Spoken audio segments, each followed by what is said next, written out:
WhatsApp call stating the person impersonated himself as an inspector of Delhi Police Crime Branch, and he produced forged documents of Honorable Supreme Court, claiming that this person is that the victim is placed under digital arrest and compelling her to send rupees 1 crore in different transactions in order for her to get so-called bail.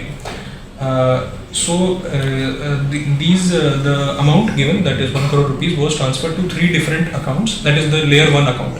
So in 3 different layer 1 accounts. So we managed to track layer 1 account of one individual, this person that is the accused who is a resident of Vijayawada.